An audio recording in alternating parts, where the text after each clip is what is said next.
This is episode 205 and we are talking about listening to your body.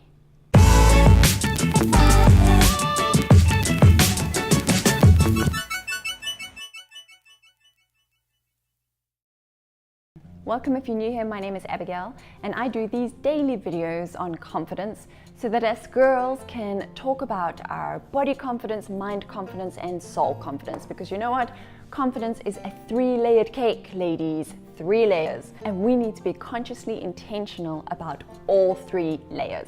So if you haven't yet subscribed, make sure you do and hit that notifications button so that you can get your daily boost in confidence. So let's take a look at what thought number 205 is. Listen to your body. It knows when it needs your attention.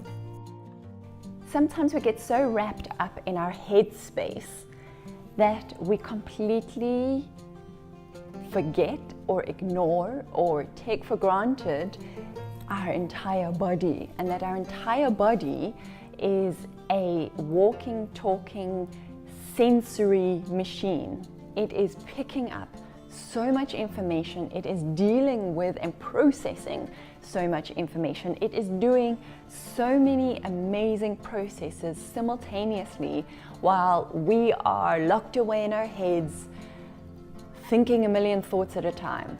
I often feel sorry for my poor body because I ignore it. I do.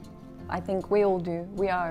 Many of us, most of us are guilty of ignoring our bodies, where our bodies are actually information systems in themselves. It is said that our subconscious mind, that the base of our subconscious mind is in our solar plexus area, that with all the nerve endings and how it connects up into our spinal cord and our brain, and that ultimately that's where our subconscious mind is housed, and which is why when you are anxious or you're kind of you're tuned into what your gut is telling you. It's like literally the word, your gut, it's here. And so that's kind of the more emotional sensory system as opposed to the mental sensory system that carries on in your brain. So our body is constantly communicating with us.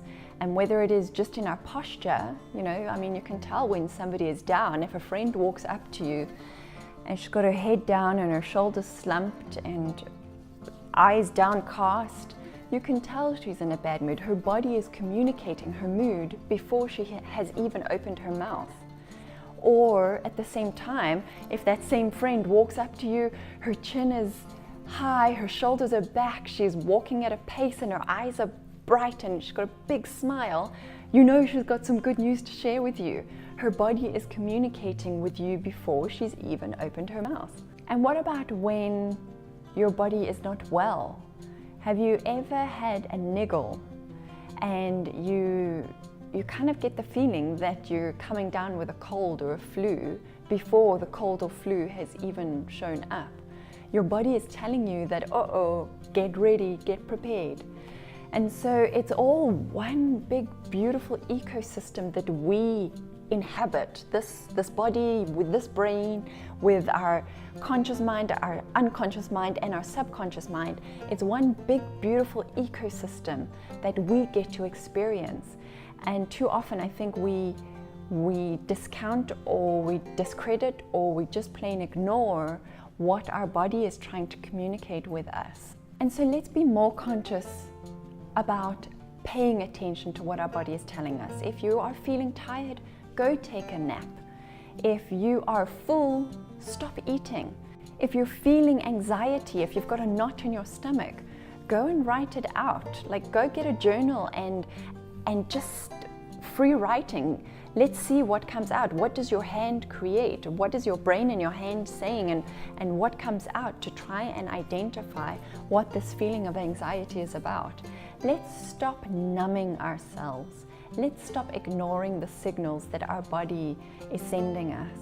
Perhaps consider this, that if we were to pay more attention to what our body was telling us, then it wouldn't have to try so hard to get our attention by whacking us with a serious flu or a bout of pneumonia or chronic fatigue or whatever symptoms and illnesses you deal with. Perhaps if we listened more intently and responded more acutely, it wouldn't have to do something crazy to get our attention.